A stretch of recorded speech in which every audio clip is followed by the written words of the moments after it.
Welcome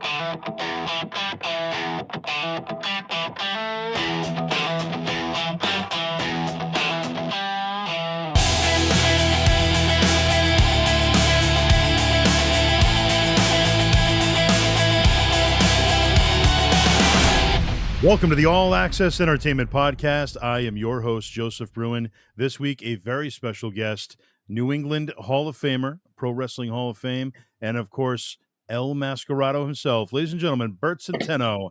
Bert, welcome to the show. Well, thank you for having me. It's a pleasure. Absolutely. We've known each other for a long time, Bert, and you helped me get in when I was doing the ring announcing. You kind of, crafted me a little bit there in your promotion and helped give me some pointers along the way. So I appreciate that. Yeah. I remember I said, first of all, you need that tuxedo. Remember that? Yeah. Exactly. Yep. And let's talk about that. Let's rewind back to the very beginning. Growing up as a kid, when did you first discover pro wrestling, and who were some of your favorites growing up? Growing up as a kid, I discovered wrestling when I went Saturday morning to visit my grandmother. This was in Puerto Rico, in Sidra. And my grandmother was yelling at the TV about lunchtime. And my grandmother's the most calm person there is, very religious. But when it came to wrestling, that really drew her out. Yelling at the TV, and I said, "Wow, look at how it changed my grandmother." You know what I mean? Because she was almost like a nun. She was, you never swear, never raise her voice. But come Saturday morning or lunchtime, wrestling did it. That's funny. And at what point did you decide, you know what, I'd like to get involved myself and give it a shot?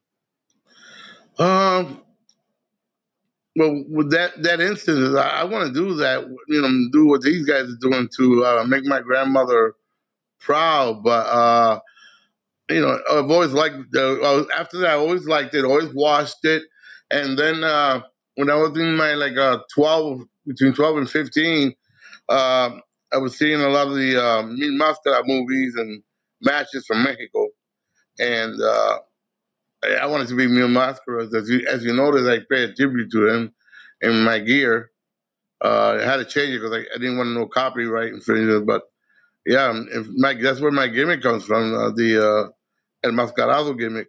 If you notice, my mask is almost a lot. People confuse me for him. Let's say that. As far as that goes, that gimmick and that gear, where did you purchase the gear from over the years?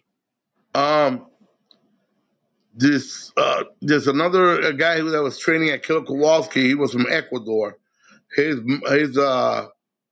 mother actually used to make clothes in Ecuador for the circus.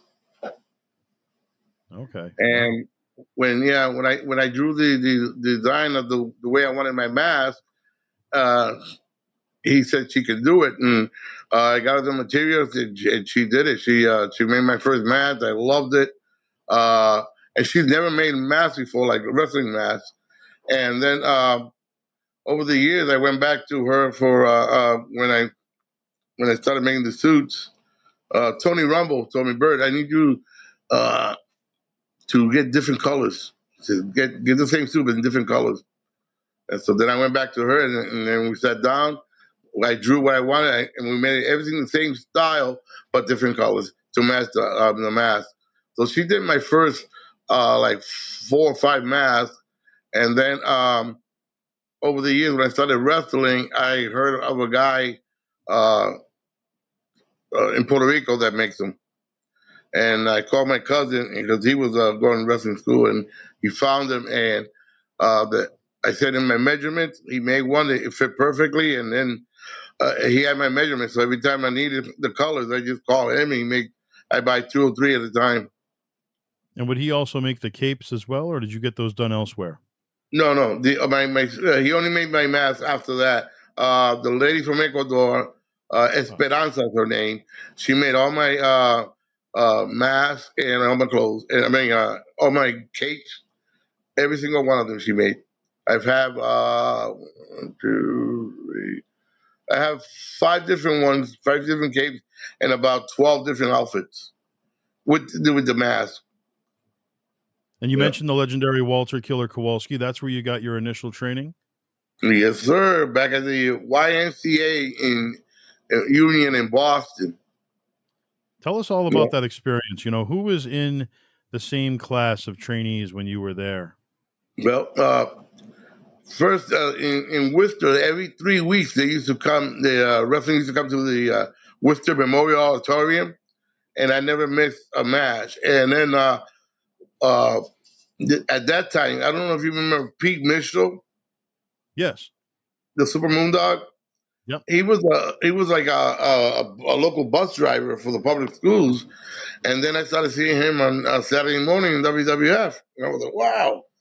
And once he started being on TV, he actually came to Worcester, and he was on the match at the auditorium.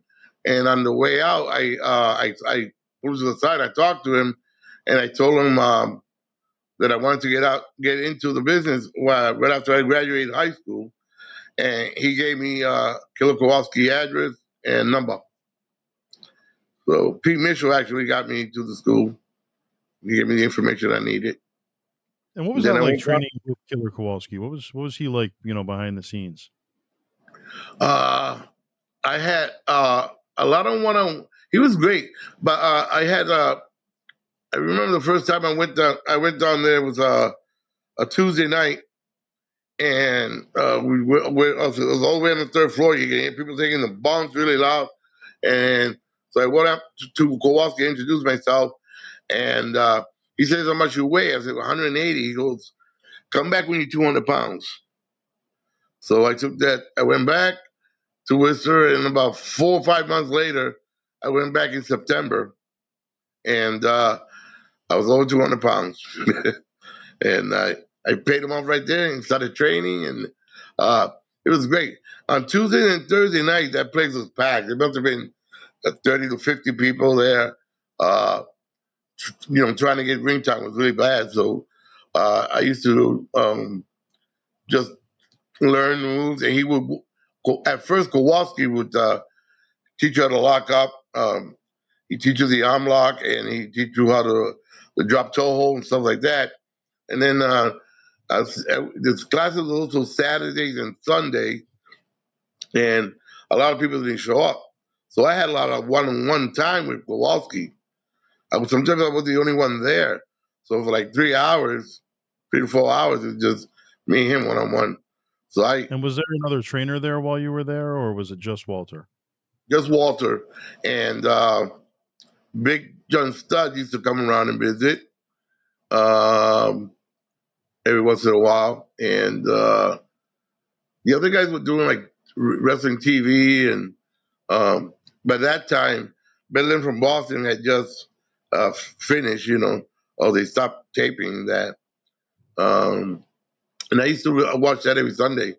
It used to make me late for church, and my father used to get upset about that. I said, "Oh, I got to watch Berlin from Boston," and so yeah. So I had a lot of one-on-one time with Walter. So within 3 months of training with Walter, he put me on his first show, booked me on the first show. And what would you say was your biggest takeaway from training with Walter? How to protect myself in the ring, how to take the bumps. I'll never forget the thing. Anybody who trained with Walter, they probably heard this a lot. If you take your own bump, you never get hurt. Yeah. Gotcha. And I did it for 26 years. I never, and I was busy. I worked a lot. Worked for Tommy D, for Santos, for the Savoltis, all around New England, in Philadelphia. So yeah, I was busy a lot from the very get go. We started with this. When Walter let us work to Savolti up in Maine doing Yeah. TV tapings for them. Yeah. And then from there, it just took off. They see you, and other promoters I didn't even know was calling me, and I said, sure. And And let's talk about what? that. The ICW television, it was 1985, and you would go one-on-one with Abdullah the Butcher. What was that experience like working with Abby? You know, for some reason, everybody that worked with Abby, it looks like like he hurt them. But when I got there, I was like the second one there in the dressing room, and Abby was already there, and he was eating a pizza, and he offered me a slice, and we sat down, we talked.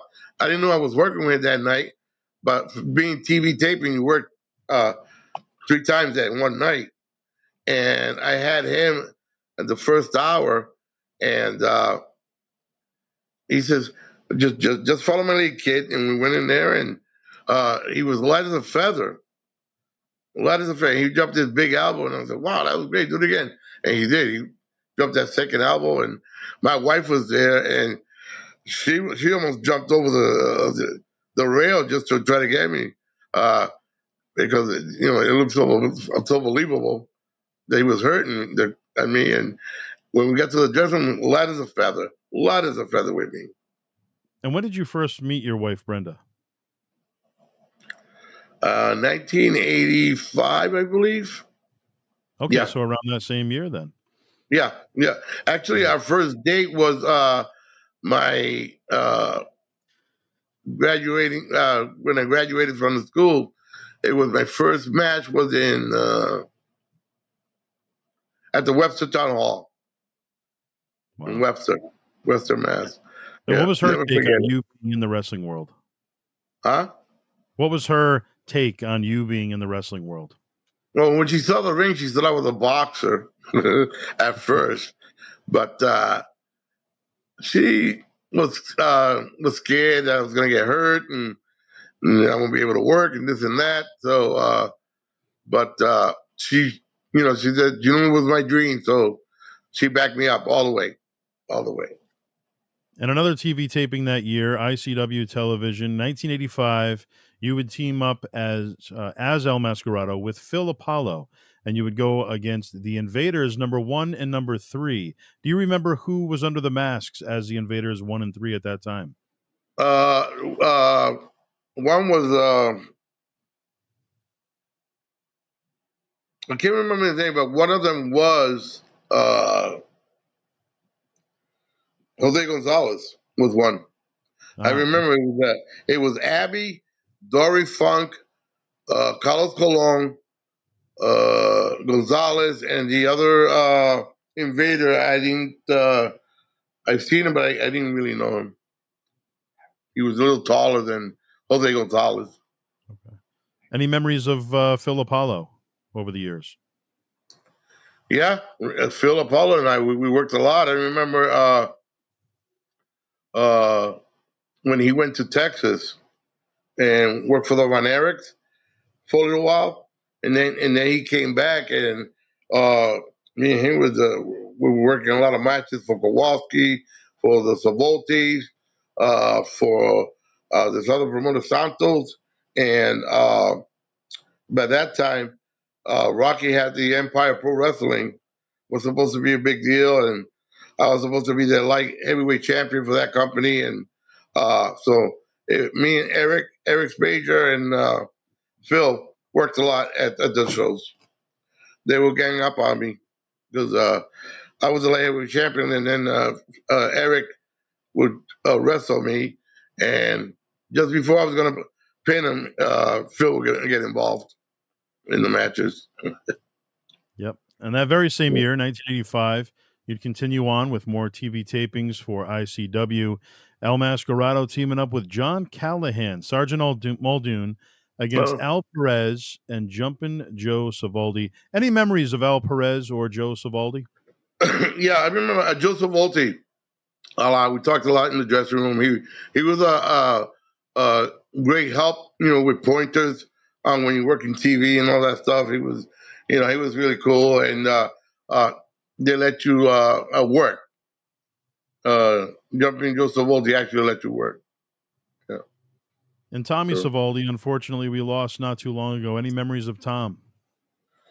Yeah, I used to yell a lot. I used to yell a lot. But they were cool people. I really have with me. They were good with me. They liked me. Savolti, and his brothers, Tommy and the other one, they like me. So they used to say, "Hey, kid, you gonna come back next week? Hey, kid, you gonna come back?" Yeah, yeah. So, And some so that other was notable good. names that you've worked with in ICW: Austin Idol and the Private Terry Daniels. Any memories of them? Austin Idol, yeah, yeah, I remember that match. Austin Idol was very cool. He was always trying to help all the young guys, and he was always giving pointers. I remember that of him. Also, he would say, "Oh, when you're in the ring, do this and do that." Yeah, Austin was pretty cool. Yeah, I know he wrestled down most of his career down south, but when we was up in Maine, and I used to see him on TV, and then actually being in the ring with him was, a big deal for me. Uh, And how about the he, Private Daniels? uh, he was all right. We didn't talk too much. Uh, uh, it was him around in the dressing room a lot, but I would talk more to Austin Idol than the other guy. Yeah. Now, when you're in the World Wrestling Federation, you're there. Uh, you're new. It's 1988. A WWF Superstars taping. You're going against the Outlaw Ron Bass. It's the New Haven Coliseum, New Haven, Connecticut. What was it like being in that atmosphere? Now, you've done these big, independent promotions. You've done the ICW television. You've obviously been in Puerto Rico at this point. But being in the WWF, how was it different from being in any of the other promotions that you were in? Everything was ginormous. Everything was multiplied. The 18 wheelers in the back, the miles and miles and miles of cores running from the outside into the building. The whole production was amazing. And then you have you go into the dressing room area, and you have like 3 rooms of catering, and a bunch of dressing rooms. Yep, yeah, that's what everything was multiplied. Everything was on steroids. And how was the outlaw Ron Bass to work with? Ah, he was awesome. Actually, he was nervous. He was like, we went to. He took me over. The civic centers are huge, and they go around in a big circle like this. So we started walking and walking and walking. I didn't know where the hell it was taking me. And then we found some place really a long walk, and we found a bathroom. And we went to go. Oh, how long you been working? He goes, I said 2 years, and he goes, blah, blah, blah, blah. And then uh, I said, look, I'll take this good bump off the top rope. Give me 2 shots, and I hook the rope, and I land on my back and take a bump outside. And but he seemed nervous, but once we were in the ring and we had that match, he was it was cool. And when Yeah. you're backstage, who were some of the at first there in 1988, who were some of the first people that were just kind of helpful and giving and kind of helped you around? And in the WWF, Yeah, was there anybody that kind of took you under their wing and helped you around in the beginning? George the Animal Steel. Jim George the Meyer. Animal Steel. Yeah, yeah. He was always like he liked me. Uh, he goes because for some reason he used to pronounce my name correctly. He goes, hey, Norberto, Norberto. And I always hang around with him a lot, and he would say to me, hey, Norberto. I goes, what? He goes, are you Irish? I goes, yes. My name is O Centeno. And he started laughing. He goes, yes, very good, very good. That's great.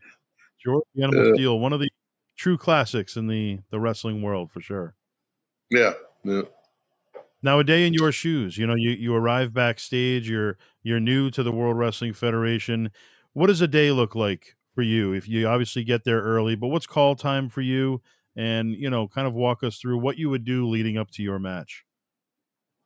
Call time for us is usually 1 or 3 o'clock, and everything started at 7, the first taping, and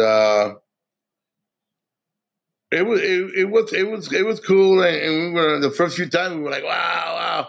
I travel a lot with Tony Roy.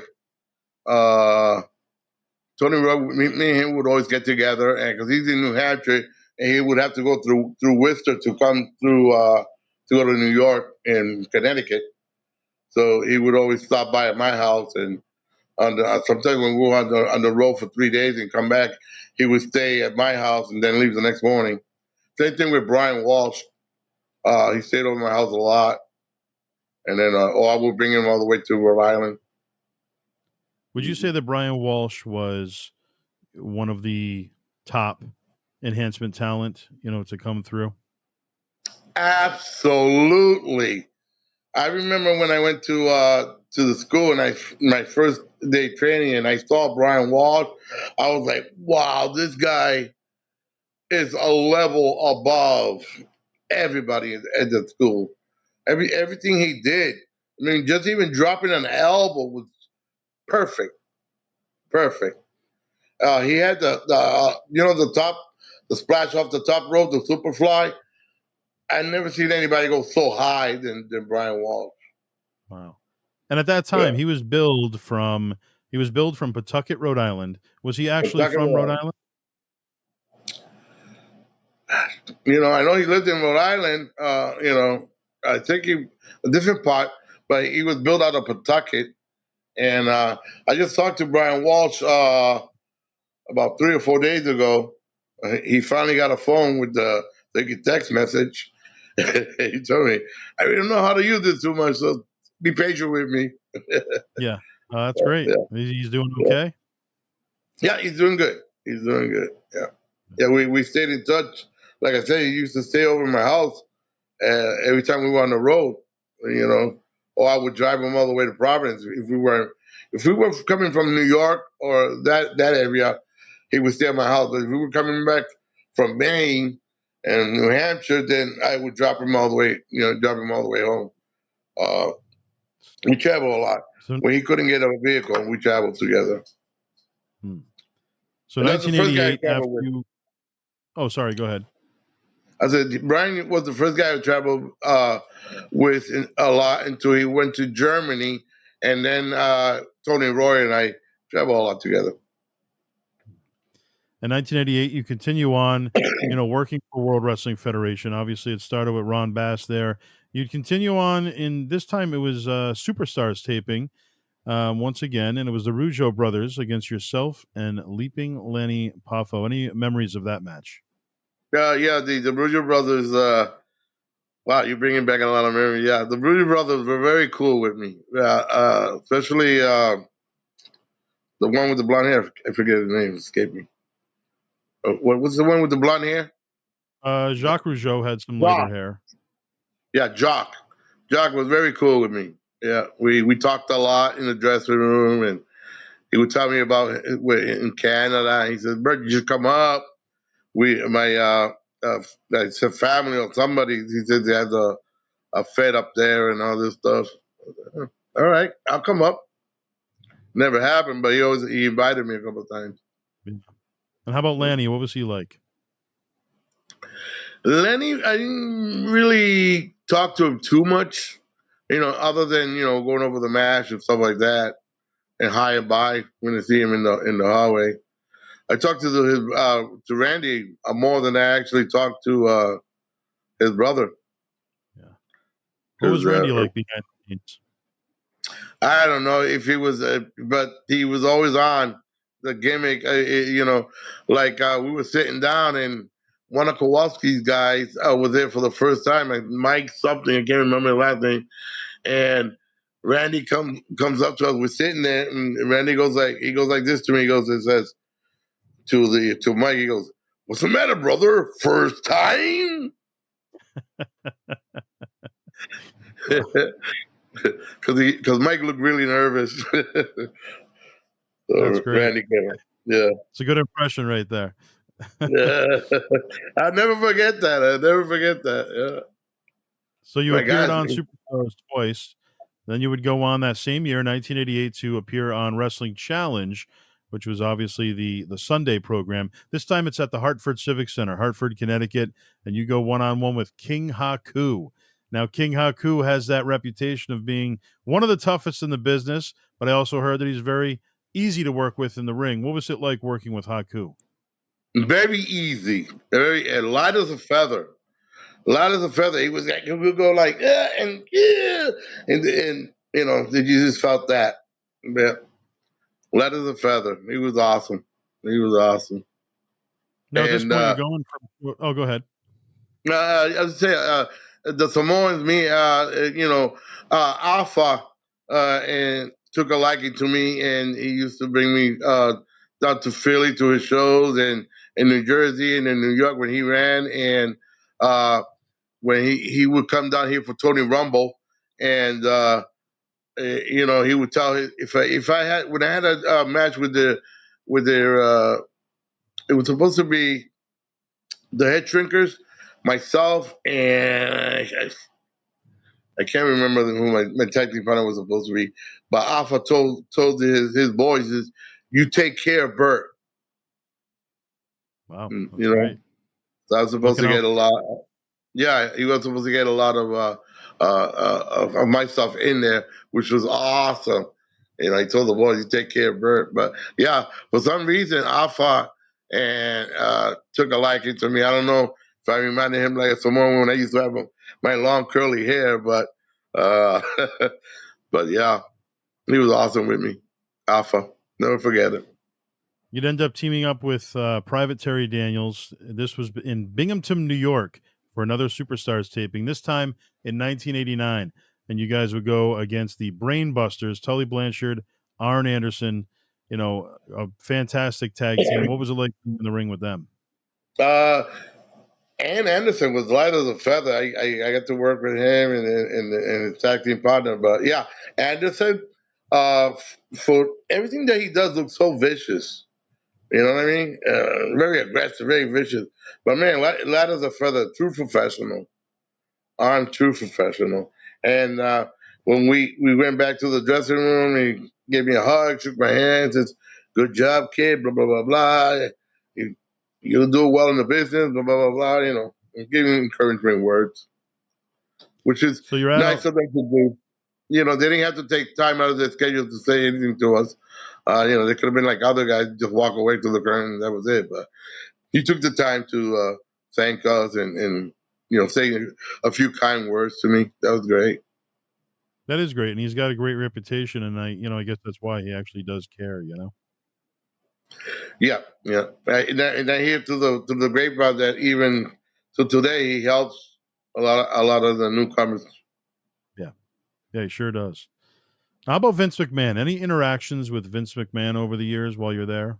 I've only had one interaction besides hi and bye because every time we saw Vince, he would just, you know, be walking with two or three guys and he'd just say hi like this, you know. Say, but one day uh, he actually said my name.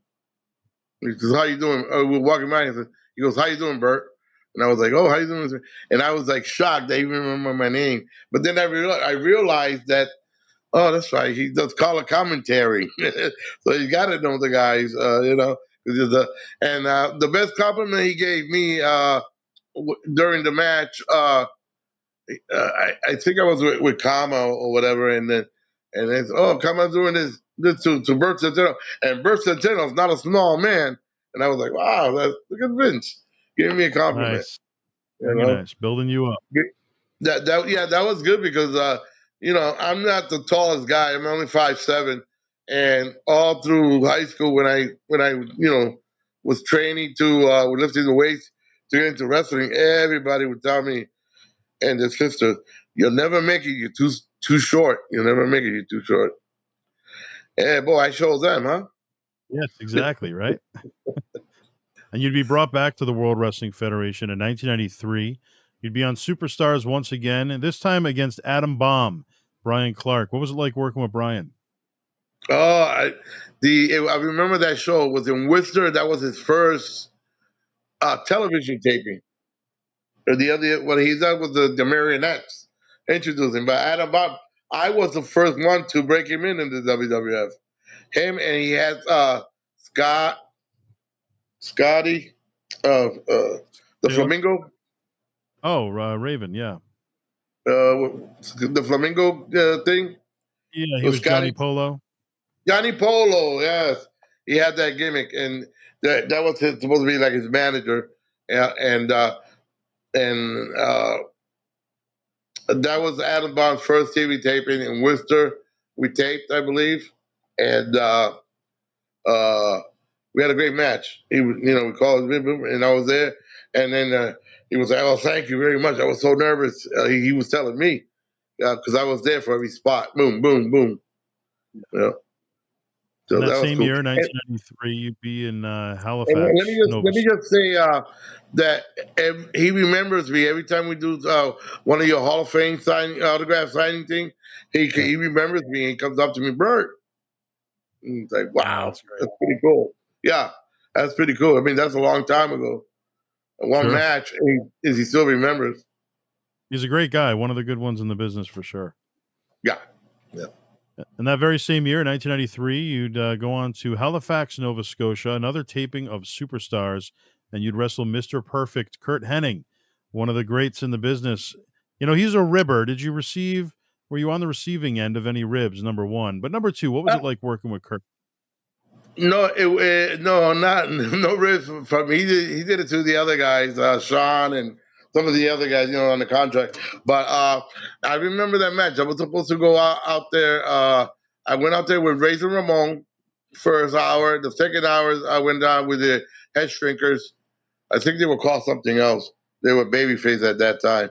And then my third match was with Kurt Hennings, and I was just coming out of the ring, and there was another match went in, and they say, "Oh, we need somebody for Kurt," and I said, "I'll go." And then me and Kurt were like in the gorilla position, talking over the match, and we only had a few seconds because it was they were running late, and other matches was going like 3 minutes, real quick, and so we went over the match, and then we went out there, bang, bang, bang, bang, bang, and 1, 2, 3. When we came back, he was telling.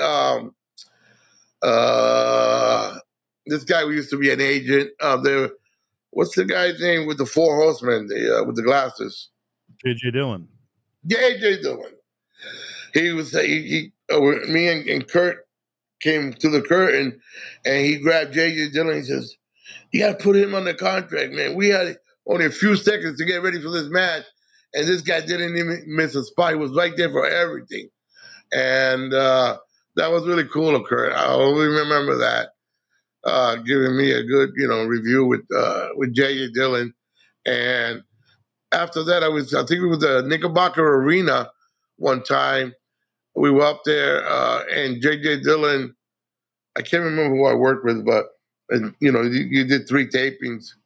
And I always, out of all the Kowalski guys that, usually used to send to 5 of guys, they always pick me to do 3 matches to be on the taping.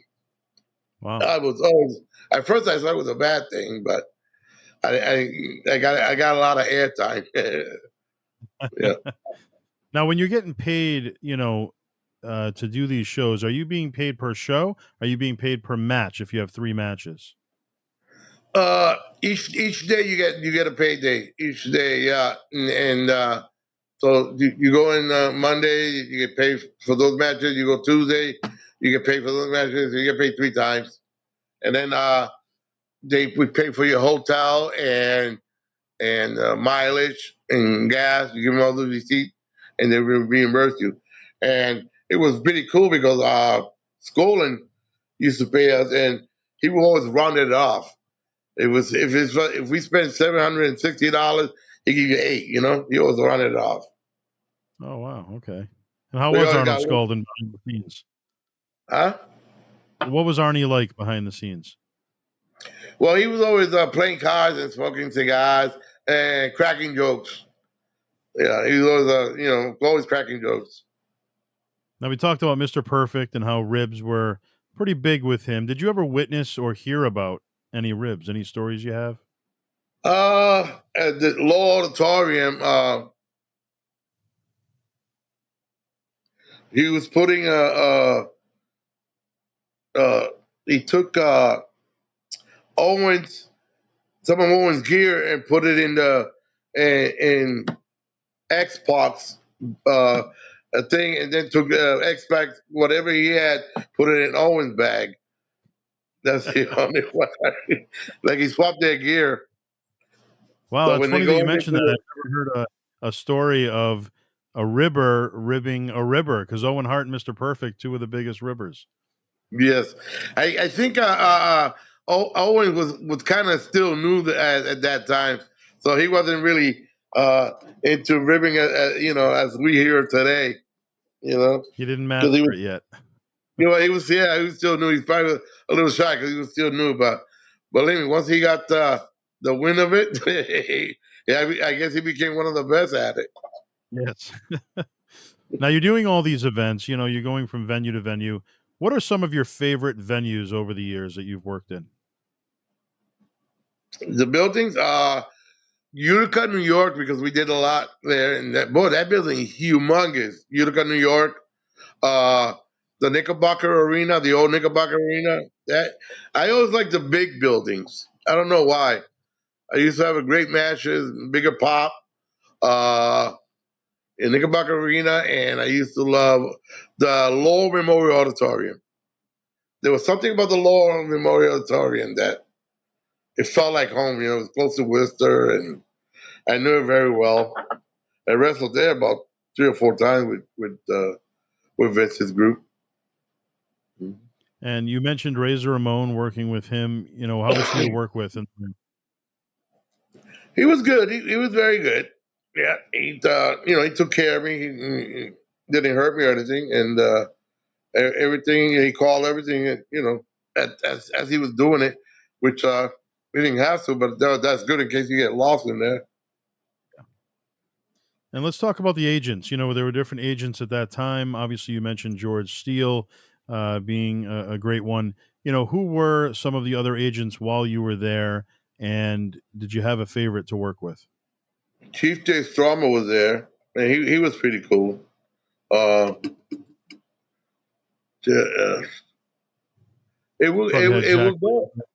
it will go Lanza. It will go like so many, and then they would after a while they kind of rotate them. Gotcha. Yeah, they rotate them. Because for a while, when I first did, it was I had to go see Tony Garea, report to him, and then I was reporting to Chief J. Stormer for a little while. Then we were reporting to George, and that's when me and George got. He did that Irish joke, and ever since then, man, we every time we see each other, we stop and talk to each other for hours. Now, George, all he the was matches that you've done, and you've worked with so many superstars. If you had to choose three, what would the top three matches of your career be, in your opinion, that you really enjoyed the most? me and Holly Race. I worked with Holly Race there, and the funny thing about Holly Race, he was king of the ring, and so during when we stood doing the taping, like the first hour taping, those guys are doing a lot of photo shoots. He's a wrestling magazine, so he was coming, and uh, I saw on the board that I was working with him, but I didn't see him because he was doing photo shoots, so we didn't see him very much. And then all of a sudden, he sticks his head into the jury and goes, "Who's Bert?" He came up to me and says, "Are you Bert Centeno?" And I goes, "Yeah." He says, "You working with?" I said, "Yeah, we're working together." He goes, "You see my finish?" I goes, "Yeah." He goes, "Okay, see you in the ring." That was That was it. it. That was it. See you in the ring. You know my finish? See you in the ring. Yeah, that was it. Call it in the I said, ring. okay. But that's not what a professional he is. As soon as he locked up, blah, blah, blah, blah, blah, did it. Then he grabbed him, blah, blah, blah, did it. And we had a great match. Uh, I had, let me see. What was the question? Who were the best Um, workers? yeah. Well, the Who my top favorite? three matches of your career: Okay. So I said, who did I just say? Harley Race. Harley Race. Shawn Michaels, of course. Yep. You know, you work with him, he's like light as a feather, ballerina. He's awesome. Uh, Perfect.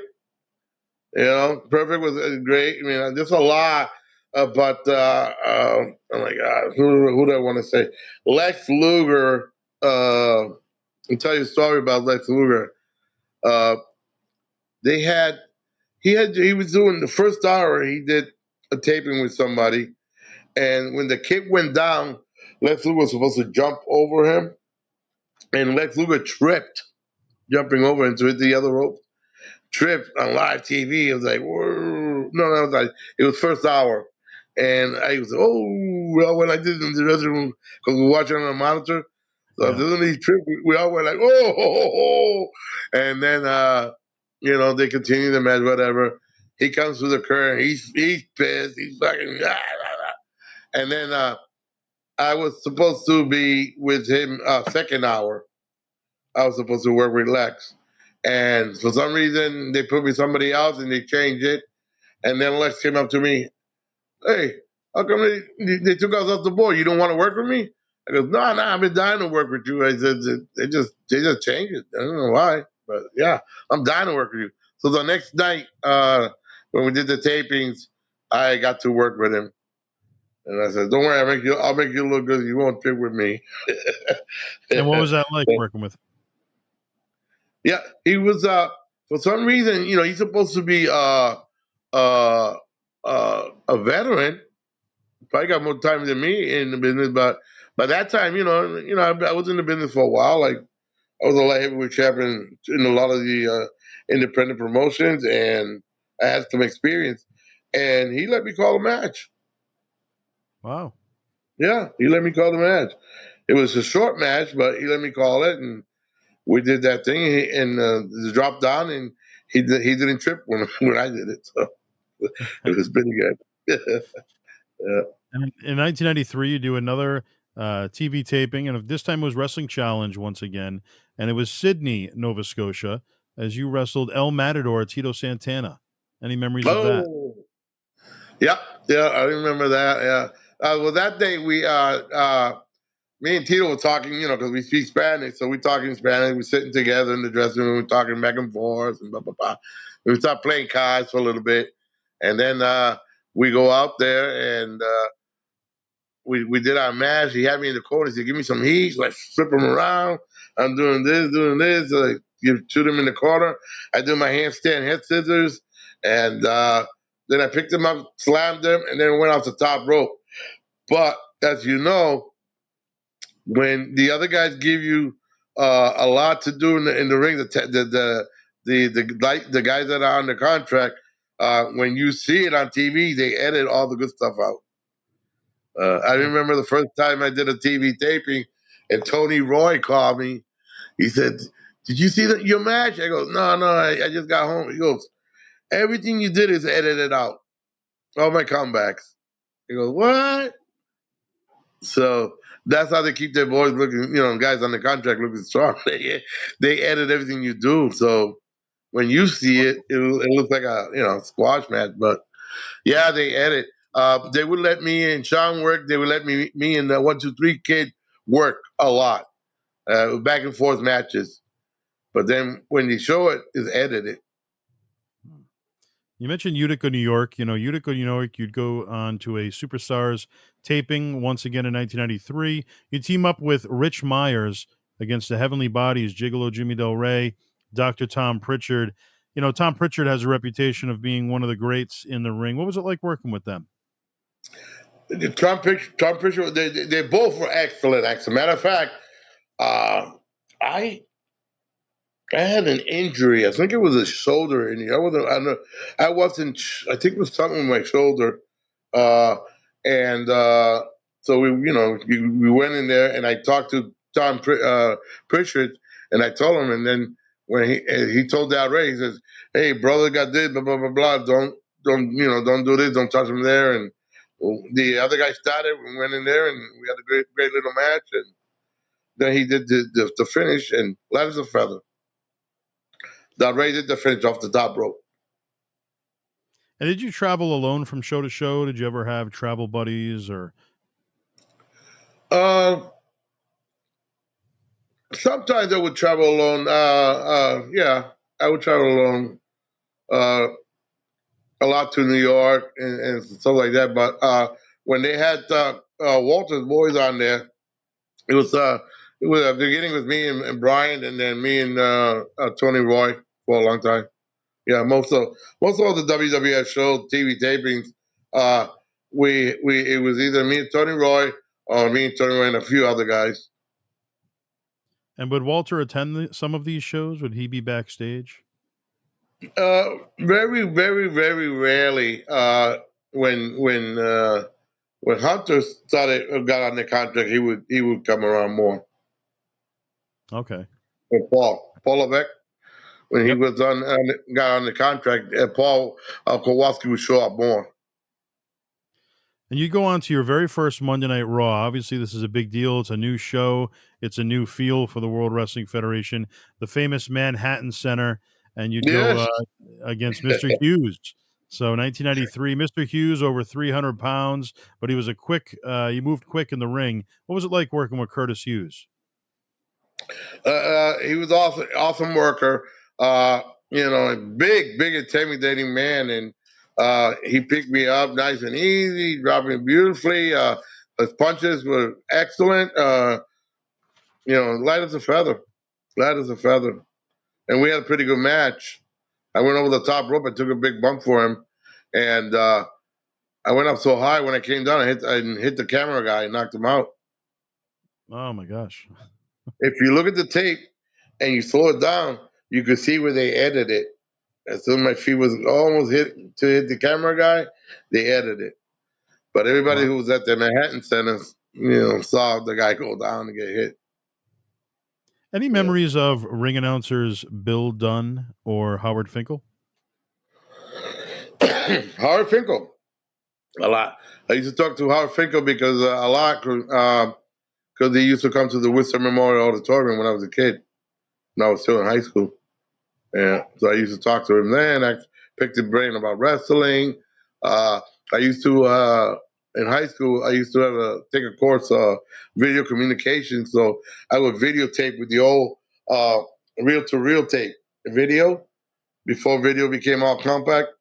It was Yeah. the old deck with the reel to reel, and you carry that, and you carry the big camera, and I would talk to Howard, and they let me tape some of the matches for my video class for high school. And you go Mm. on to Plattsburgh, New York in 1993 for a wrestling challenge taping against Ludwig Borga, a star that didn't last too long and I've heard was kind of difficult to work with. What was your experience like with Ludwig? Uh, yeah, he was grumpy, and I tried to talk to him, and he didn't really want to talk, and we just got in the ring, and he was good to me. He was light as a feather. I thought he was, going to be stiff, but he wasn't. And so it was good with me. But then after that, I guess he started having problems. Hmm. In that same year, 1993, the Worcester Memorial Auditorium, you'd be on a Superstars taping, teaming up with Chris Duffy against the great Steiner brothers. What was that like? Yeah, that was awesome. We had fun. You know how Chris Duffy is. He's funny, and Chris would take a bump and then he would say something funny to me, yell at to me, real funny. Uh, that's all I remember. I remember uh, Rick had that one move he was working on where he pick you up and bring you this way and then he drops you down like a reverse power drill. Yeah. And every time he walked by me. Bert, let's try that again. Okay, he picked me up. Okay, you got it. Yeah, okay. So every time he's like, "Hey, Bert, let's try that again." Well, you got it. Yeah. Okay. And then we did it in the ring, and he was like, "Oh, thank you, thank you."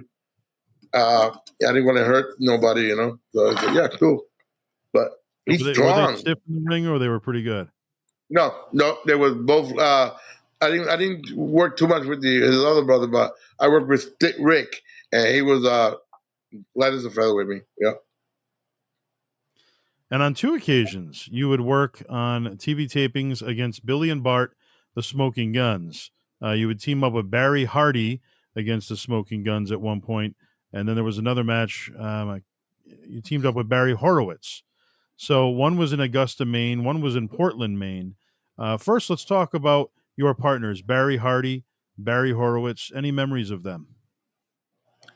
Howard, yeah, I remember Howard. We spent a lot of time together. We get to the arenas, and then we go out in the streets and walk around, and grab lunch or something like that. We didn't have to be back to the arena till 3 o'clock. So, yeah, I I remember the last one we did because that TV taping that we did, me and Barry Horowitz, that was the TV taping one, and it was short. But before that, we did like a lot of I don't want to say dark matches, but that was like the fourth time that Barry Horowitz and myself went against the Smoking Guns. As a matter of fact, we had a repertoire with the Guns, me and Barry that. For me, just doing TV taping, not being on a contract, uh, we would hang around together a lot, and we didn't have to think anymore. We would have so many matches together that we didn't think anymore. We just bam, bam, bam, knew what the finish was, and every time we went in there, I knew what they wanted, and blah, blah, blah, blah. It was nice and smooth, and they loved it. So the Guns were easy to work with. Yeah, yeah, yeah. They remember they were still new. They were still new at that time. Yeah, yeah. And then, of course, the CWA, the Century Wrestling Alliance, Boston Bad Boy, Tony Rumble. You work with different people like the Viper, the Laser, the tag team of Double Trouble, the Hollywood Kid. Any memories of working with any of those stars there? The Double Trouble, Knuckles Nelson's a lot. We wrestled Knuckles Nelson, I don't know, about 15 times and then he finally put us together as a tag team for a little while. But I was a light heavyweight champion for oh my God, it felt like 12 years. Yeah. I don't even know how long it was, but I remember he says, "Bert, you're going to be my light heavyweight champion, blah, blah, blah, blah." And I was his champion for so many years. I remember when I got it from the Surfer, Ray Odyssey. Oh, yes. We went out there and just talked about the finish, and we had a great match. It's like 40 minutes, and we had everybody in the dressing room watching it. And that's just a test to what the Ray the Surfer Odyssey, how talented he is. He went out there, we just work. We didn't even have to say nothing. We just worked. I grab a hole, he reversed it. He put me in the hole, I reversed it. And man, it was fantastic. So we did a TV taping where he got the belt back, and then we did another one when I got the belt, and then I didn't see him over there for Rumble for a while after that. And what was it like actually working Tony Rumble? Because you were in the ring with him as well. He was a little stiff at times when he hit you with something. Yeah, I was stiff. Yeah. Yeah. And then he throw you out. Yeah. Thank God those matches were short. Thank God those matches were short. Right. And for the fans that don't know Tony Rumble or aren't familiar with it, he had the Dungeon Master gimmick. Remember? Yes. The dungeon. Yeah, we hit you with that. Yeah, that hurt. And how was he, as a person behind the scenes for fans that don't know, aren't familiar with Tony Rumble? What was he like as a man? Oh my God. Wonderful. I've known him since he was and doing shows for Walter. At that time, Rocky Raymond was still doing shows for Walter a little bit, and then they went up to Savolti, and I don't know what happened with Rocky Raymond, but they booted him out of Savolti, and then Tony Rumble stayed with the company for many years, and that's where he learned how to do the business from the Savoltis, TV and all that stuff. And Tony Rumble was great at it. He was very good. He always fill up all his houses are full, and uh, thanks to him, he gave me a big push. Because of him, I got into the wrestling magazine, Centerfold, uh, and I got into the top rank, the 500 best wrestlers in the world. Yeah, Uh, PWI. because, yeah, I got into that book like 3 times, and my lowest number was like 213, Wow. which I was very proud of. Yeah, absolutely. Out of Yeah, 500 in the 1990, world. right. Yeah, 1993, you team up with Scotty Too Hottie, Scott Taylor at the time. You were in a handicap match against Yokozuna. What was it like being in the ring with the mighty Yokozuna? Yokozuna, he was light. He was light as a feather for a big guy. My God, no, he's real good. He took good care of us. And plus, uh, me and him, he always used to sit next to me and borrow my tape and my baby oil.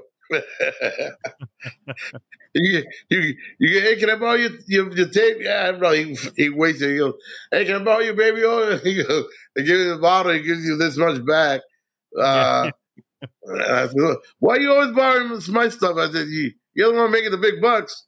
But he was very cool. Help anybody who asked for help. He was the one who gave me the number to a Mexican promoter. ah. Yeah. And I called down there and said, sure, come on down. And. You've traveled so many places, not just within the United States, but all different countries. Why don't you tell the fans some of the different, or as many of the different countries that you've been to that you could think of, wrestling related? Oh boy, Nova Scotia, Halifax. Uh, I went to Japan and for a couple of weeks, and I wrestled in Mexico and Puerto Rico and South America in Colombia. Wow. With it was me, uh, Greg the Hammer Valentine, Tito Santana, the Bushwhackers, Tony Atlas, and am I forgetting anybody? I think SDG that was was it. there? No. We did that. We did that South America trip. It was Tito was the one to put it together, and so he had the Bushwhackers. He had Valentine. He had Tony. I'm missing somebody, and then he asked me to come down. Same thing with the promotion. He was running in Philadelphia, the All American Wrestling something like that, WF or something like that. Yeah, yeah. UWF? You remember that? Yeah, he was running out. They were running out of Philly. Yeah. Yep. Yeah, he called me. He wanted me to be the light heavyweight champion for that company. And then by the time I got booked and was ready to do it, the company kind of fell apart. Yeah. They didn't last very long. And what are some of the different championships that you've held over the years and for which promotions? I've held the Kowalski, the first one, the IWF light heavyweight. Let's see. And then, for a lot of the independents out of Connecticut, I can't even remember all the call letters, but out of Connecticut, I used to wrestle with a guy down there, and Peter, nothing, Tommy D. I don't know if you ever Tommy D. He used to run all the state fairs from New York all the way up to Maine and New Hampshire and near Canada border, and Yep. all the way to the Brockton Fair, all the way down. Tommy D. And I can't remember his call last, but I was his light heavyweight champion for about, I don't know, 7 years. Wow. And then CWA light heavyweight champion, and then UCW light heavyweight champion, and then my Fed, which I also name it UCW Unified Championship Wrestling. That was Yep. we was me and Mr. Biggs there was supposed to start something where we can cover Rhode Island and Massachusetts and Worcester, Fitchburg, Leominster, and that didn't work out, but we tried it. What memories do you have of the late Mr. Biggs and his wife Chris? I have fond memories. He let me last time we worked together. He let me and he trusted me and Jay Gillette to give him a suplex. Now you remember how big that boy he was, Yeah, big wow. boy. His wife was almost crying. She didn't want him to do it, but he trusted us, and we took care of him. And he wanted to take the bump, and he took the bump. Wow, you You get saying me? that now, I remember that spot. Do you? And Yeah, yeah, I forgot all about that. Yep. yeah. We gave him a suplex. Kid USA. Yeah. His Wow. wife was like almost crying and everything else. But he wanted to do it, and he was adamant to do it. And I said, "We'll take care of him. We'll take care of him." And we did. Everything worked out good. Yeah, they both passed away, unfortunately, but they were a part of the New England scene for a long time in the wrestling business. Oh, I didn't know. I didn't know she passed away. Also. Yeah, unfortunately. Mm. So Shawn Michaels, he has a reputation. Sometimes he was easy to work with. Sometimes he wasn't. 1993, like you mentioned, you wrestled Shawn Michaels. What was his feedback when you got back to the locker room? Did he talk to you, or did he just kind of go upon his business? No, he thinks. Well, when we first got together talking over, he goes, "I've seen you work. I know you can work. So we'll do this. We'll do this." He gave me a couple of spots with the headlock takeover and all this stuff, and we are going back and forth, and then he took over after that. But uh, we talked about it. I spent some time with him, in the dressing room, and then in the hall. We went over the spot before we went out there again. Uh, and he was great. He was calling the spots right in the ring. So even if I froze or forgot, I was right there because he would call it. He would shake. He had all that long blonde hair. He can shake his head and start talking to you. So nobody would know the difference. Right. And yeah, so he kind of talked through the whole thing, and then he thanked me at the end. He says, "Great match, thank you." Then he went in, and I was like, "Hey." That's And Tony great. Roy, Tony Roy always waited for me at the end of the curtain and asked me, "How was it? How was it? How'd it go? How'd it go?" I went great. Now you'd have a dark match with Tony Roy in 1995 for the WWF, and this would, I believe, was in the Hartford Civic Center. Usually they don't do, an enhancement talent versus enhancement talent. So, how did that come about? They needed a match to fill for TV time or whatever it was. So they needed time. So I Okay. had just come out of the ring, and Tony was right there. He said, "You two, boom, boom, boom, go out there, give me 15 minutes or whatever it was." And I remember I did we used to do the thing of the top rope, like Neil Masco used to do, and he bounced off the middle rope and he do an arm drag in midair. Yes. So I started climbing like that with Tony Roy, and the referee yelling at me the whole time. I'm going like, "What?" I'm going. So as I'm climbing on, this is totally different than what the Undertaker does. Because don't do that. This is the Undertaker's move. This is totally different than what the other. So I went with it, and if I was gonna I didn't get in trouble, but I went up there and did the arm drag. So, but when I was climbing up the ropes, he was telling me, "Don't do it. That's the Undertaker's move." Right. Right. And I was like, "No." I was like, "No, this is not the end." He doesn't do an arm drag on midair off the top rope. So And going I got back away to with the that. TWA for 1993, you would wrestle the Tasmaniac early in his career. What was that like? Awesome. He had just come back from Japan, and he was telling me how stiff they are down there, and the kicks to the legs and the ankles that they were so fast that he couldn't even. By the time he went down, he couldn't even stop it. He was. But yeah, we had a great match, and he told me, "Great match, thank you." And yeah, that was pretty good. In That White was for Plains, Tony New Rumble, York. right? That was yes, the CWA. Yeah, yeah. Yep. In White Plains, New York, 1993, your second Monday Night Raw appearance, you teamed up with Brian Walsh against the Quebecers. I did. Yes, you did. I don't even remember that. Oh my Yeah. God, it's so many after a while. I did. Wow. Right. Yep. Yeah. I guess I did. If you have it, because Yeah. yeah, And yeah, obviously, like you said, it was easy to work with Ray Rougeau when you worked with the yeah, Rougeau brothers. So I'm yeah. sure it was more of the same with the Quebecers. Yeah. I'm sure Brian took excellent bumps, and I took my big backdrop bump, which they loved. And Scott Taylor too. He said, "Man, you take that backdrop, you go so high." And Brian always loved my arm drags. He used to say, "Bert, you got killer arm drags." Yeah, yeah.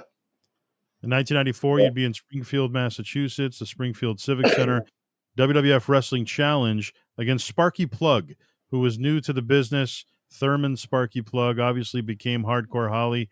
You know, he has a reputation of being very tough in the ring as Hardcore Holly. What was he like to work with as Sparky Plug?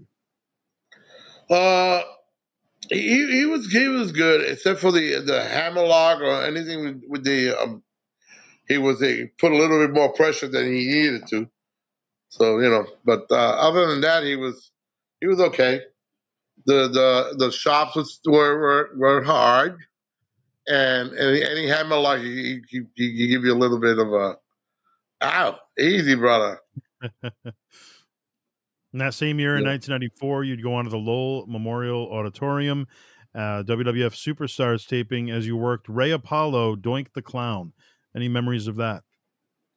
I remember that match very well. Uh, we did quite a few things in there, and then I was reversing his hammerlock. Like he put me in, I reversed it real quick. He put me back, I reversed it real quick, and then he got me into this Japanese hold. I don't know what he did. He tied me out like a pretzel, and I couldn't even reach the bottom rope because he had me tied up like a pretzel because I kept getting out of his other move, the hammerlock and all that stuff. I kept reversing it quick, and then all of a sudden he put me in this some Japanese holes I couldn't get out of. I And you couldn't even mentioned reach the bottom UCW, rope. right? Huh? You mentioned UCW, Unified Championship Wrestling, which was run by Anthony Rufo. And at that time, early on, you were a part of that company. They were brand new, and you were one half of the Latin Express with Danny Ramirez. Any memories of Oh your former tag team partner, Danny Ramirez? yeah, we if he would have stuck with it, we could have went somewhere. We I went down there because I wanted to train. I wanted these guys to have ring time, uh, and that worked out perfect because they were like every Friday night. We were in Rhode Island, and then we put this team together, and then we were having a great time. And at that time, I just finished training. Widowmaker, and he got down. Yeah, I brought him down there too, and we became UCW Tag Team Champions. And Widow got the new guy of the year award, best wrestler of the year award for a new guy. So And let's talk yeah, about that. Some of the training, who else did you assist in training and bringing into the business yourself? myself, the first guy I've ever trained was Kid USA, Jay Gillette. He found me at the gym, wanted me to train him. I says, I don't have a gym. I don't have this. I'm going to train you. And then in the gym, where we work out, in the back room, they have mats. So we put these mats together, and I ended up training him. I ended up training Widowmaker, and I ended up training Dangerous Donnie Rotten. Yeah. And those are the three guys I trained. And I've only trained three guys in my whole career, and all three of them did very, very well. Where Kid USA was getting close to signing with WWF, they were talking about it, they were offering him something, and the Widowmaker was supposed to get a contract with Puerto Rico with this other cowboy. I forget his name, but they teamed up. They liked it. It was supposed to go to Puerto Rico, and for some reason, Widow started working independent shows and got hurt. Missed his shot. And then obviously UCW was owned by Anthony. Any memories of the late Anthony Rufo? What was he like? Yeah, he was funny. I remember him being funny. I was telling jokes. A nice guy. He takes his shirt off and give it to you, off his back. And we had a lot of fun. We had a lot of fun. I remember one time Tony Atlas ran a show up in Maine under these tents, and he was up there, and Widow, he worked with Widow and opened him up pretty good. And but yeah, he was a good guy. And Mr. Big too. Mr. Big was a great guy. He's a good guy. I liked them both very much. Yeah. 1994 for the UWS. It was yourself and the Metal Maniac against Mr. USA, Tony Atlas, and SD Jones. Any memories of that? I just remember that I was so excited to work with SD Jones because I've seen him on TV so many times. And I've been, me and Tony travel a lot to New York, so and New Jersey. So we always used to go to every time Tony was in New York or New Jersey, we had to go to SD Jones' house because him and Tony were pretty tight. And Tony would make this Jamaican beef jerky, cocktail and rice, and we used to love it. And IWF, Killer Kowalski, you'd work against Perry Saturn one-on-one in the ring early on in 1994. What was that like?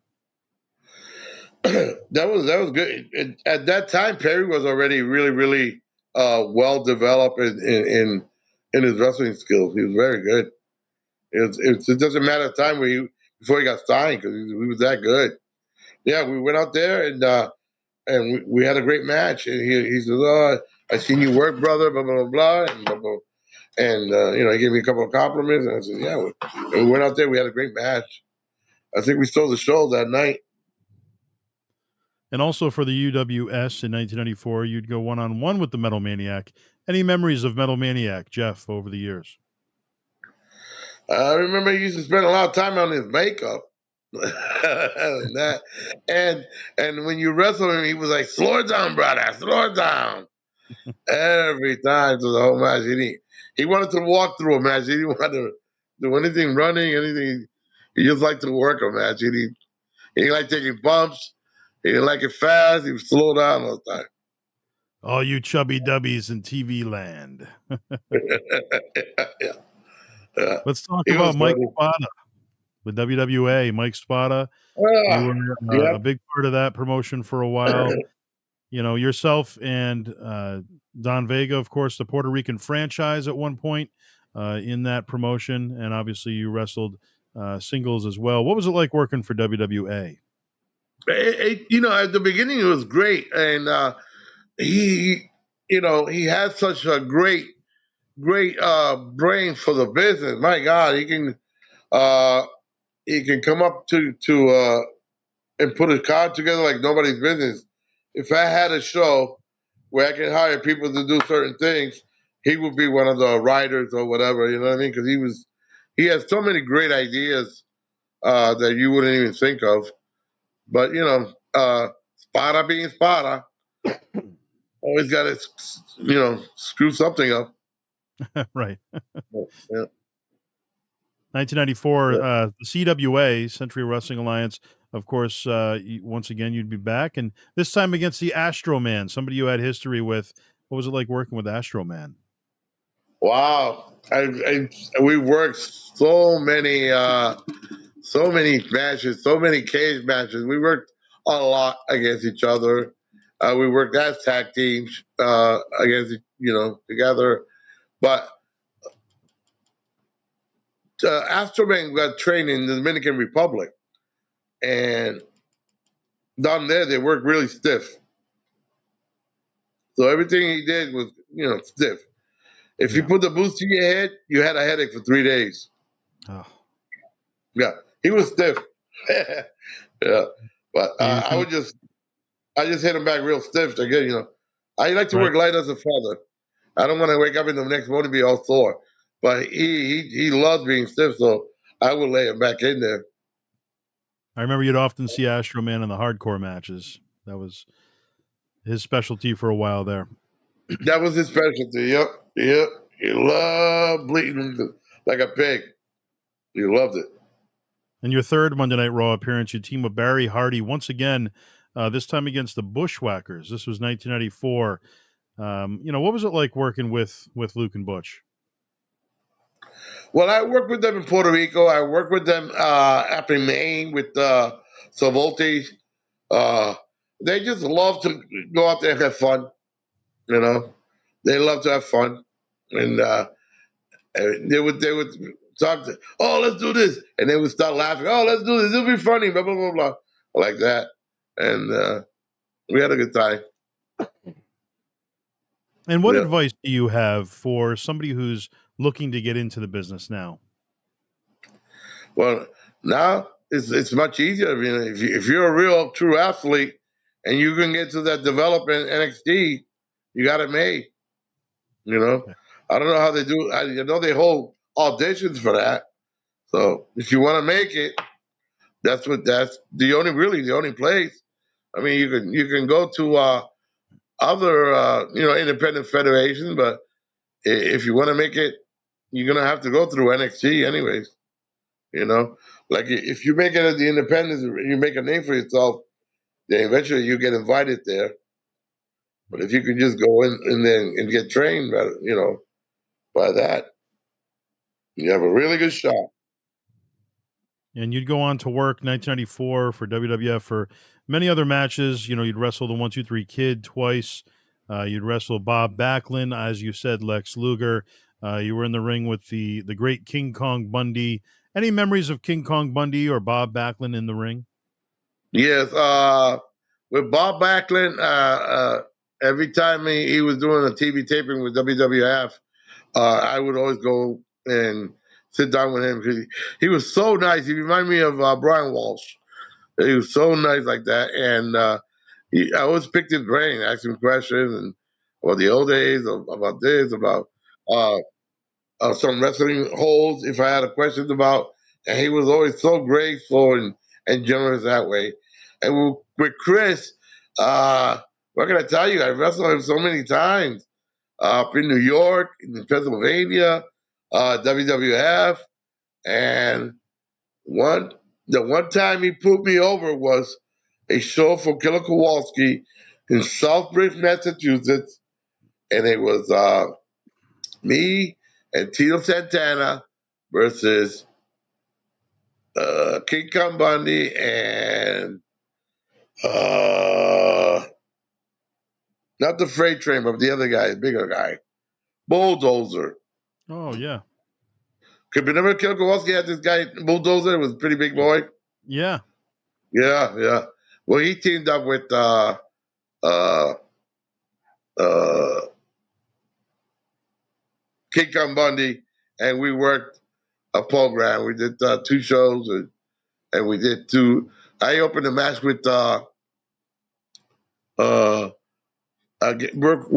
worked against Freight Train, and China was my ballet. And then towards the end of the match, uh, Bulldozer would come in and interrupt the match, and then the Freight Train and Bulldozer stopped putting the boots to me, and then Tito will come out with the chair for the save, and then Bundy will come out, and it was and the next thing you know, we're the main event. Wow. Yeah, Wow. And and you they we went over. I did a flying kick off the top rope, 1, 2, 3, and we went home. It was awesome. and chiming in on your inner fan, who would you say is your Mount Rushmore of pro wrestling? Your top 4 superstars that you admire, and it could be any era. Min Makara, Blue Demon, Santo, uh, Eddie Guerrero.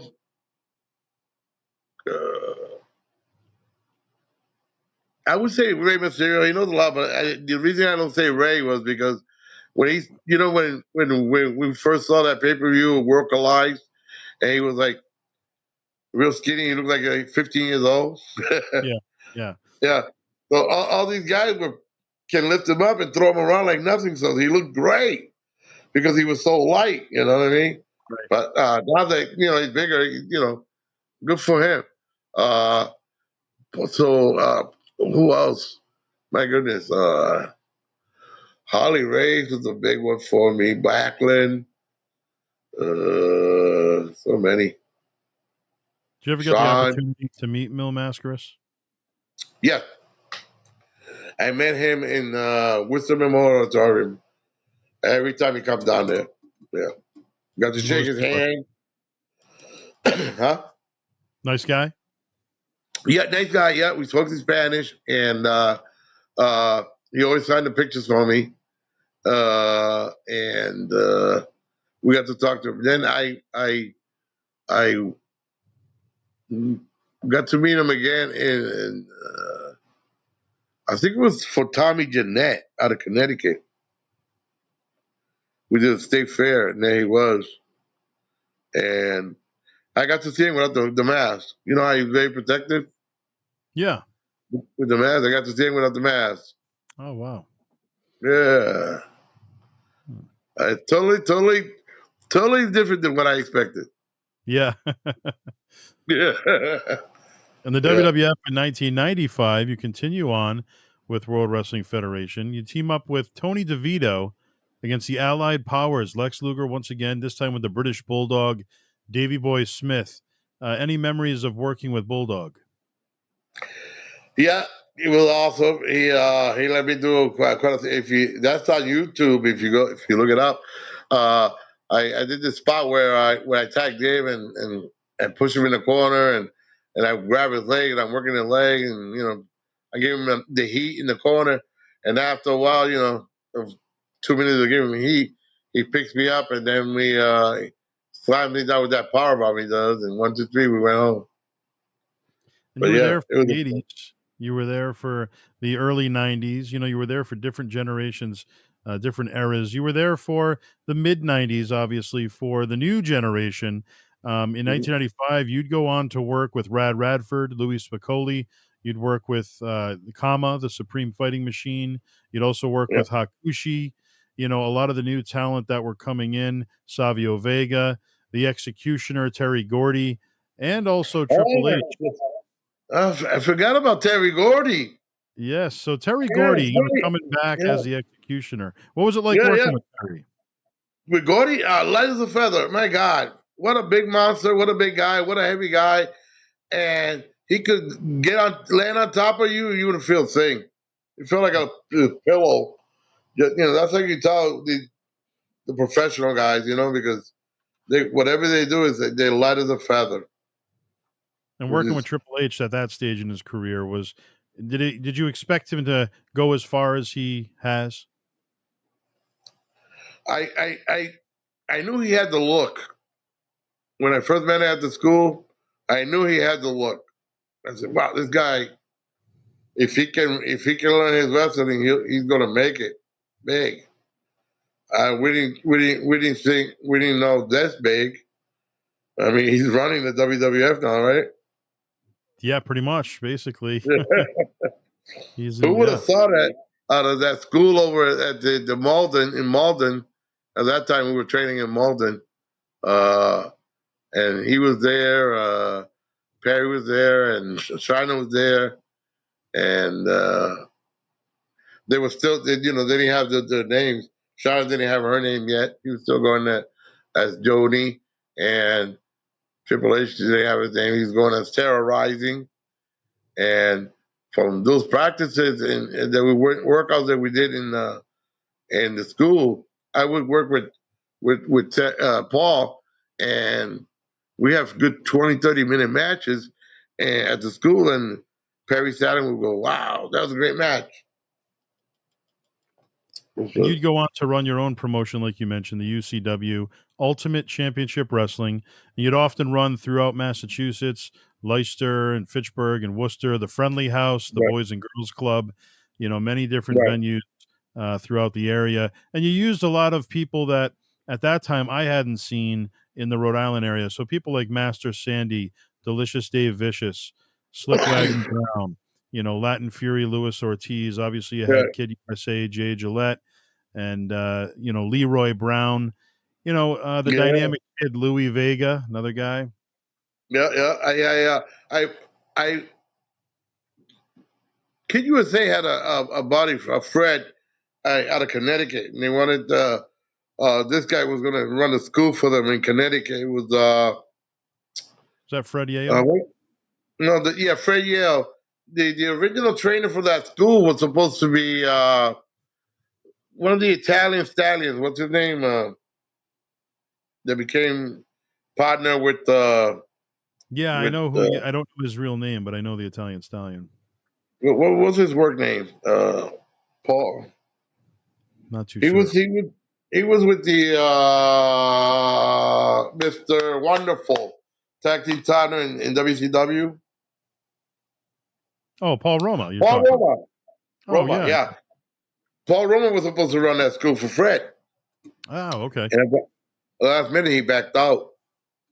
So they called me, and I went down there and I said, I can't do 4 days a week. I can do 1 day a week. And they said, well, that's good. I can train these guys what how to do. Then Jay would work with them during the week.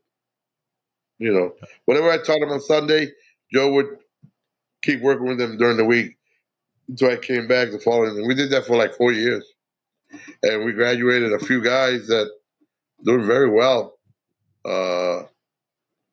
Don't ask me to name them all, but Bad Leroy Round still working. There was just two other guys that are tagged now, and I used them in Leominster the other day, and I can't even remember the name, but yeah, a couple of guys that did well out of that school too. Iron Eagle did very well. Yes. Yep. Yeah, he's another one of my students from Connecticut. Yeah, I And you forgot. go on to Yeah, work for. Oh, sorry. Go ahead. I said that I only trained three guys. I totally forgot about Connecticut. All those Right. Yeah. guys that graduated from Fred Yale. Totally forgot about that. Yep.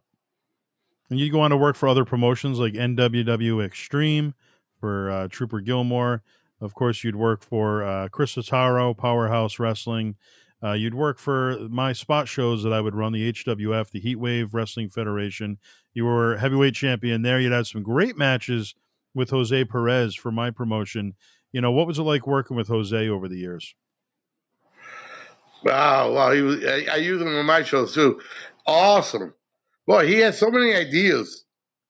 So many ideas. Sometimes we had to push him back. Hey, easy, brother, easy. But yeah, he's a great talent. He's a great thinker about the how to put the show together and all this stuff. He'll be a great, fantastic trainer. That's for sure. But yeah, Jose Perez, me and him had a lot of matches. The matches he had for the shows I ran in Worcester were phenomenal. He had great matches with the State of Boot on Fire and all kinds of stuff. It was pretty good. Yeah, Absolutely. And you go on to yeah. appear in 1997 for the WWF once again. 2 episodes of Shotgun Saturday Night, one-on-one with Flash Funk, Too Cold Scorpio. And then, of course, you had Wow. the big tag team match as well. It was yourself and Nick Barberry against the Legion of Doom, Hawk and Animal. What was it like working with the Road Warriors? Uh, the other my barber took most of the bumps. I went in for the finish, and they shot me into the corner and they ran into that corner and man, almost knocked the wind out of me. I was like, "Boop!" Knocked the wind out of me. Holy shit! Then he picked me up, and the other brother comes off the top, and I take the bump off the shoulders, and we went home. But yeah. I was saying, man, he only did one spot to me. I can imagine how they did to my tag team partner. He Right. was he was in there most of the match, getting beat up. And we mentioned the tag team of the Puerto Rican franchise, yourself and Don Vega. Any memories of your tag team partner, Don Vega? Uh, we had so much fun in Leominster. Uh, yeah, we had so much fun. We did a house in Worcester, and I drew 850 people. That was the biggest house I've ever had. And then when we started doing it in Leominster, we did one for the Meals on Wheels over there, and we sold that out. And then I kept running in there every 6 months. I would run a show down there. I did pretty well. And that Puerto Rican franchise gimmick, I don't know if you saw the tape for Sparta. That's the first time we did it. Yeah. We had a great match there. So we started doing that, and we kept. I wish we would have done that sooner in our career. We would have had a hell of a run somewhere. Yeah. Yeah. I was a ring announcer at the time for Spada, so I remember seeing that firsthand. Yeah, we had Another the crowd promotion- really crazy that time. Yeah, I remember you guys teaming up in Stoughton High School, over 600 Yeah. fans, and the crowd was into it. Yeah, yeah. I had a lot of fun in that match. A lot of fun. And you go on to work for Kid USA as well, his own promotion, the NAWF, New Age Wrestling Federation. Any memories of GQ Smooth, who was there at that time? Yeah. GQ Smooth, of course. That's another guy I trained. Yeah, out of the Connecticut school. Yeah, he's a great worker. I'm telling you, he's really a great worker. He had a great gimmick, with the GQ Smooth thing. And I Right. believe he worked a couple of shows for you too. He did, yes. Yeah. That's another one of my students out of Connecticut. Boy, I forget so much. You've done a lot. Yeah, I see. Thank God, you know my history, Mike. Oh, you know it better than I do. And if you could pick one moment, just one moment out of your entire career, what would you say is your number one moment in your career? As far as what matches or Yeah, or any moment. there's been so many things and so many blessings and so many. I love when I travel with WWF all over, and you get to see different things all the time. And but I guess the matches I had in Puerto Rico at big houses. Got to work with the Bushwhackers down there, and it was pretty good. In 2008, you were inducted into the inaugural class of the New England Pro Wrestling Hall of Fame. Any memories of that evening? The New England Wrestling Hall of Fame. That was at your place, right? In Rhode Island. Yes. It was, yeah. That was great. I brought my wife and I gave her a plaque, like a glass plaque, because my wife would always know what to pack, and when I would go on tour for a week or so or 2 weeks, she would always pack my stuff. And when I get back at 2, 3 in the morning, sometimes she would come down, and we lived on the second floor, so and my brother's three-decker in Worcester, so I would come at 3 in the morning, call her, and she comes down because after you driving like 3 hours from New York and you get back to Worcester, sitting all that time driving, when you open that door, you can't get up. Your Right. body hurts. You can't get up, so she had to come down and kind of peel me off the seat and bring my gear up, and I would flop and go to bed, and she would watch my uniform and everything. So it was really great. So yeah, that And in and being closing, being at your Hall of Fame thing, and that was always a great thing. And I remember that one time you put us up at the hotel in Rhode Island, and we had a lot of fun. Went to the beach that day, and then went to the hotel, and then we did the autograph signing the next day. yeah. Yep. We And had in a lot of closing, fun. if you had to fast forward many years from now, looking back at your career, what do you want your legacy to be? How do you want to be remembered? I just want to remember representing the Spanish community, especially Puerto Rico, and a safe worker. And hopefully they like some of the stuff I did, and high bumps like Brian Walsh, and I had a great career, 26 years of it. Uh, if you count everything, and didn't get hurt. Of course, I'm older now and I got arthritis, but uh, I didn't get hurt. And thanks to Kowalski for always saying, "Take your own bumps and you never get hurt." And that's what I remember. And I got all these uh, pictures and wrestling cards, and I love looking back at them. And uh, I just had a great time through my whole career. Really met a bunch of nice, great people over the years. And like you, for example, every year we change Christmas cards, and we've been doing that for like I don't know, close to 30 years now. Yeah. Yep. Yeah, long Yeah, time. long time. Yeah, yeah. So Well, it's I been an mean, absolute pleasure, Bert. Thank you so much for taking the time to do this today. Please pass our best to your wife, Brenda, and your family, and enjoy the holiday season, of course. And thank you again for being here. I really appreciate it. no, yeah, my pleasure. And next time I go to the Kowalski dinner, I'll call you because I'm going to fly in through Rhode Island, and I got that gear for you, like secret cave boots and the mask, so that you could donate it to the New England Hall of Fame Wrestling Museum or whatever it is that you said you were gonna be Appreciate that, doing. Bert. Yeah, we could certainly display it. Okay. All right, my Absolutely. friend. Thank you very much, man. For Bert Centeno, I'm Joseph Bruen, and this has been the All Access Entertainment Podcast. Don't forget to like, subscribe, and we will see you all next time. Thank you so much.